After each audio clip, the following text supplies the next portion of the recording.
Halo teman-teman, perkenalkan saya Helena Putri. Dan saya Gustani Aktila.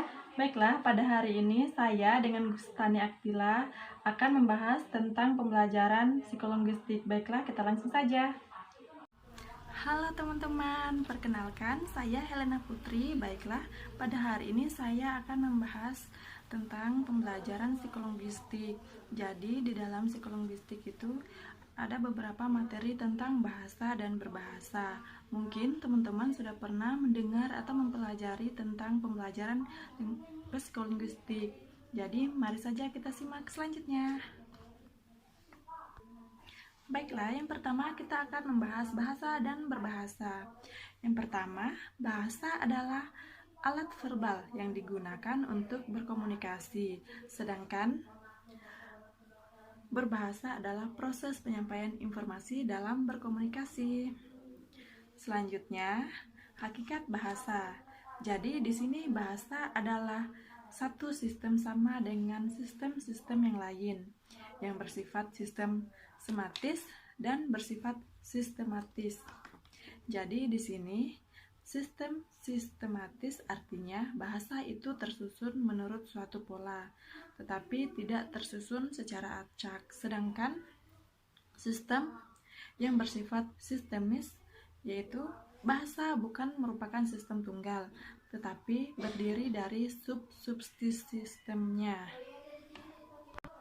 Selanjutnya, para pakar linguistik deskriptif mendefinisikan bahasa sebagai suatu sistem lembaga bunyi yang bersifat arbitrer, yang kemudian lazim ditambahkan dengan yang digunakan oleh sekelompok anggota masyarakat untuk berinteraksi dan mengidentifikasikan dirinya.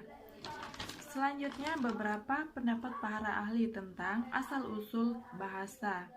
Yang pertama, menurut F.B. Condisles, seseorang filsuf bangsa Prancis, berpendapat bahwa bahasa adalah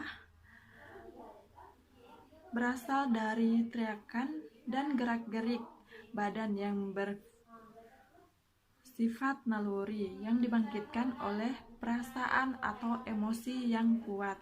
Sedangkan menurut von Vender, bahasa terjadi dari proses onomotif yang peniruan bunyi alam.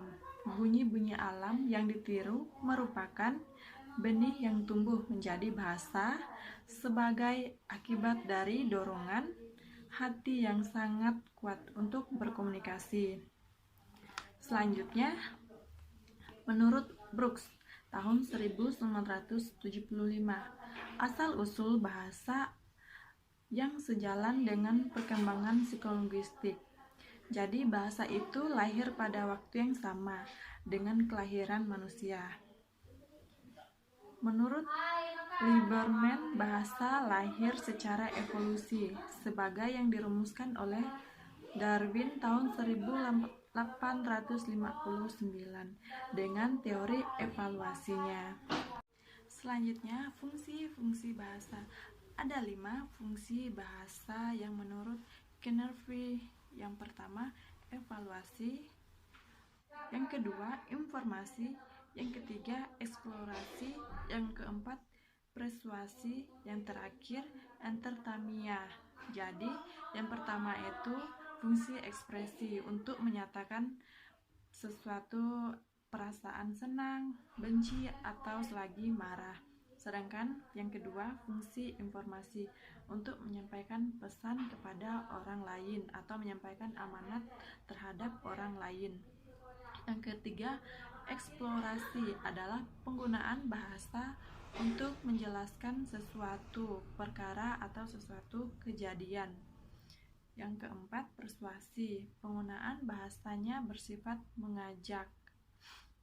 Yang terakhir, fungsi entertainment. Penggunaan bahasa yang dengan maksud untuk menghibur seseorang. Selanjutnya, struktur bahasa. Dalam setiap analisis bahasa, ada 2 buah konsep yang perlu dipahami, yaitu struktur dan sistem.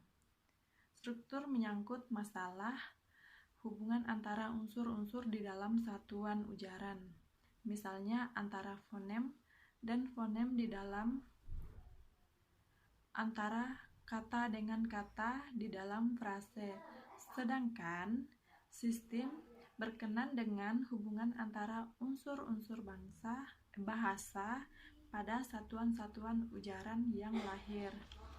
Baiklah, sekian materi yang telah saya sampaikan. Saya ucapkan terima kasih. Dadah.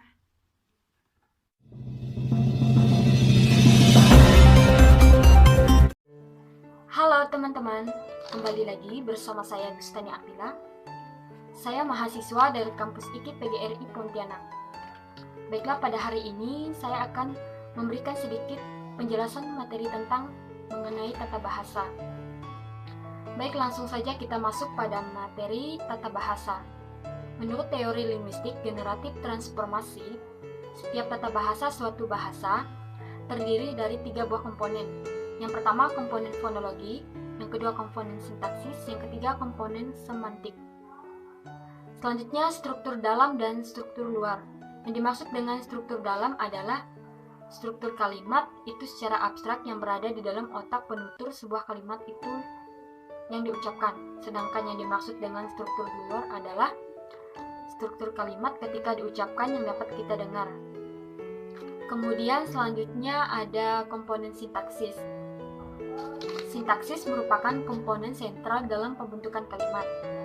Dan sintaksis adalah urutan organisasi kata-kata atau leksikon yang membentuk frase atau kalimat dalam suatu bahasa. Menurut aturan atau rumus dalam bahasa itu, tugas utama komponen sintaksis adalah menentukan hubungan antara pola-pola bunyi bahasa itu dengan maknanya dengan cara mengatur urutan kata-kata yang membentuk frase. Contohnya, misalnya kuda itu menendang petani itu. Kalimat di atas kalimat yang berterima baik dan lengkap. Kalimat 3 terdiri atas beberapa kata. Dalam kalimat 3 itu, kata kuda adalah sebuah nomina, kata menendang adalah sebuah verba. Sedangkan kata petani adalah nomina dan kata itu adalah kata menunjuk sesuatu. Baiklah, sekian pembelajaran kita pada siang hari ini. Apabila ada salah kata, saya mohon maaf. Dan semoga video pembelajaran ini dapat membantu adik-adik dan dapat bermanfaat. Sekian dan terima kasih.